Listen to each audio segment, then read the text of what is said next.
Oke, hari ini aku akan bercerita tentang salah satu rumah tradisional gitu ya, yang penuh keunikan dan filosofi mendalam dari Sumatera Barat, yaitu rumah gadang. Kita tahu nggak sih kalau bentuk atap rumah gadang itu kan berbentuk seperti tanduk kerbau gitu ya.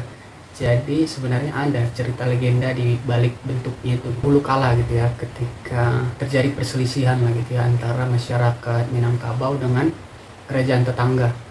Untuk menghindari pertumpahan darah, mereka bersepakat gitu kan untuk mengadu kerbau.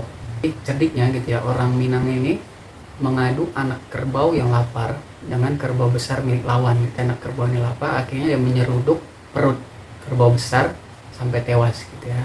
Kemenangan ini ditandai dengan membangun rumah gadang yang berbentuk gonjong itu tadi ya, bentuk tanduk gitu sebagai simbol kecerdikan dan kemenangan. Jadi dibuatlah atap rumah yang berbentuk seperti tanduk kerbau gitu ya. Oke, kita akan bahas fakta-fakta unik tentang rumah gadang. Pertama yaitu gadang ini tahan gempa gitu ya, karena tiang-tiangnya itu tidak tanam ke dalam tanah gitu ya.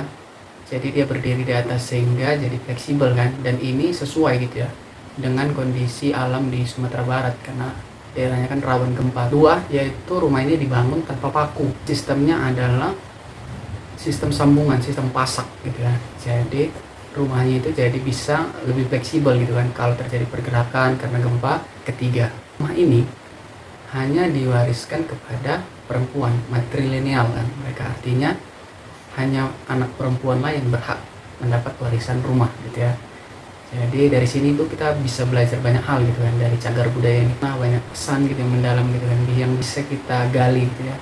Seperti itu tadi, bagaimana masyarakat Minang beradaptasi terhadap lingkungannya gitu kan. Mereka kan rawan gempa, sehingga bangunannya mereka menyesuaikan gitu kan dengan kondisi alamnya gitu ya. Di zaman sekarang gitu ya, walaupun zaman sudah berubah modern gitu kan, namun rumah gadang ini tetap ada gitu ya, walaupun bentuknya semakin modern. Misalnya kantor-kantor pemerintahan gitu kan, ada yang berbentuk gitu, atapnya itu berbentuk gonjong kantor pemerintahan di Padang khususnya ya. Jadi walaupun Minang ini sudah modern, namun tidak melupakan akarnya gitu kan, baik itu hotel ya maupun rumah makan, itu selalu ada gitu ya, ciri khas masyarakat Padang itu terlihat.